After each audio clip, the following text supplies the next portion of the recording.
Minnesota is recognized. Thank you, Mr. Chair. I yield myself such may time as I consume. You're recognized. I rise today in opposition to H.R. 4016, the Department of Defense Appropriations Act for fiscal year 2026. Before I begin getting into the bill, I'd like to recognize the work of my staff, Jennifer, Chartrand, Jason Gray, Ed on the minority side, Ben Peterson, and my defense fellow, Lita Lawrence, on the other side. And of course, I'd like to also recognize the work that we do with Adam Sullivan and all the fabulous majority staff. I want to thank you all for your hard work. I also would like to thank my ranking member, Chairman Delora, as well as Chairman Cole, but especially Chairman Calvert for his leadership on the subcommittee and his friendship. Mr. Chairman, you had to write this bill without a full budget request, and those are unprecedented circumstances, and I know this process was difficult. Now turning to the bill, Mr. Chair. Fiscal year 2026 Defense Appropriation Bill Acts totals $831.5 billion.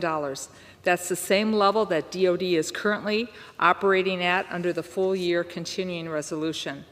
This bill was written without having any of the full fiscal year 2026 budget request in front of us, and that's a huge problem, and let me explain why. The Defense Appropriation Act is this committee's largest discretionary funding bill.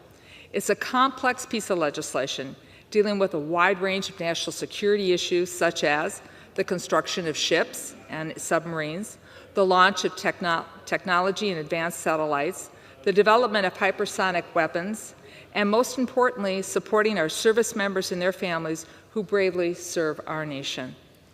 It is in the best interest of our nation for our defense bill to be written the right way, and that is done with thorough analysis. Mr. Speaker, could I ask for the House to be in order, please? The gentlewoman will suspend. The committee will come to order. Thank you. The gentlewoman is recognized. Thank you. The DoD's programs require detailed annual review because these programs naturally ebb and flow over time. The only way for our subcommittee to analyze this information and write a thoughtful and thorough, informed bill is to review a full budget request. Now, I want to take a moment just to illustrate that, Mr. Chair. These two poster boards represent a single DoD program that we fund. This is a future long-range assault aircraft. This is an advanced helicopter for the Army. This poster shows the 9-page congressional budget justification documents for this program from last year's budget request. These documents represent critical, granular details that the subcommittee needs to properly evaluate the DoD programs. It not only shows us what the request is for the coming fiscal years, but also what's expected over the next 5 years. Now that detail, the next 5 years, is how we can see if the program is still on target compared to the previous year. And this is important. Why? Because we don't have clean audits from the Department of Defense, except for the Marine Corps. These documents are the only way we can track the money. These documents are part of the normal budget process that every administration and Congress has operated under. This year, because President Trump's administration failed to submit a full budget request, what do we have to write this bill? Mr. Chair, I call your attention to the second poster board. The number you see here, one line. This represents all that we received on the future long-range assault aircraft to write this bill. 9 pages of background on one hand and one number on the other. This administration gave us almost no information to make decisions, and that is completely unacceptable. I wonder what the majority's action would have been if the Biden administration had failed to submit a budget request. The fact is, we did not have President Trump's plan for his defense priorities when this bill was written. And this makes this bill, unfortunately, an incomplete product. For example, Golden Dome at this point is merely still a concept and not a full plan. None of us have been briefed on how the administration intends to spend $175 billion or deliver it in 3 years. The analysis by DoD is incomplete. We don't know how the money for Golden Dome will impact future defense bills. Another example is the cost to deploy the National Guard around the country to do Homeland Security's job. In June, we found out the cost to deploy 4,000 California National Guardsmen and 700 Marines to Los Angeles was $134 million. Now, Secretary Hagseth is reviewing a request from the Department of Homeland Security to deploy more than 20,000 National Guard troops across the country. And to what end is that goal? To turn the National Guard into the National Police? Well, I don't agree with that. The National Guard is intended to be used for specific purposes. Yes, they're used in states when natural disasters occur. Or yes, even in times of civil unrest when their governors call them up. And then there's the federal 10 missions when they are deployed overseas or in times of natural emergency, like on September 11th. Deploying 20,000 troops has a serious budgetary impact, but Secretary Hagseth did not give us a complete budget, so we don't know what thought went into this, the duration of these employments, how much they will cost, or where the funding will be pulled from to pay for them.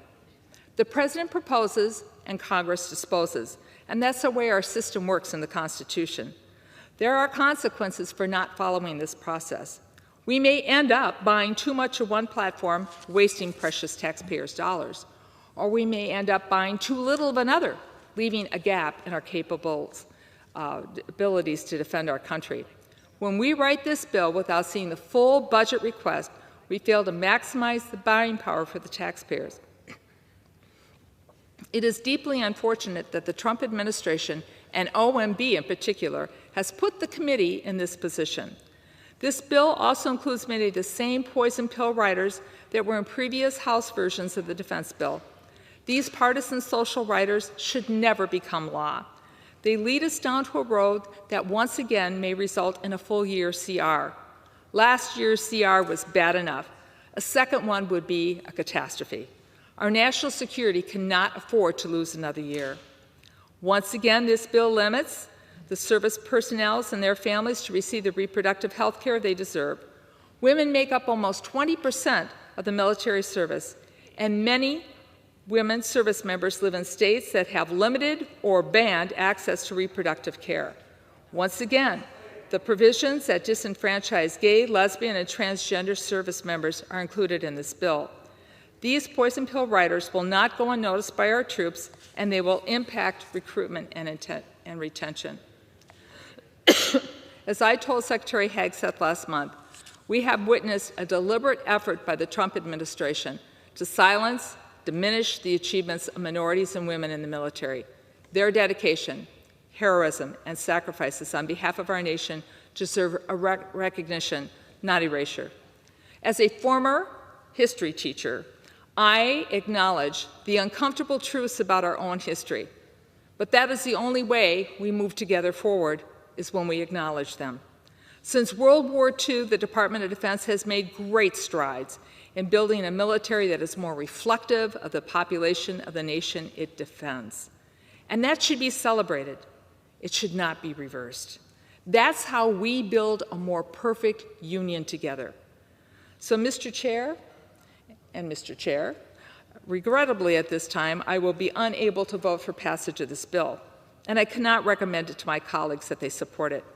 But I will work with Chairman Calvert in the future as we go through conference to make sure that we can together, hopefully, produce a bill we can both support. And with that, Mr. Chairman, I reserve the balance of my time.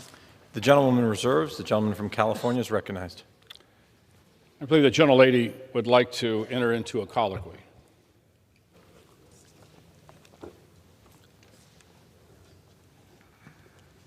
I start.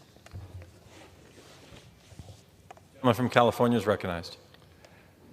The ranking member would like to enter into a colloquy. Ranking member? Yes. Mr. Chair, as you pointed out, I rise as the designee of the gentlewoman from Connecticut, and I move to strike the last word. I yield to the gentlelady. Oh. I yield back the balance of my time. I was done with full debate. The gentleman from California. I yield to the gentlelady to enter into a colloquy.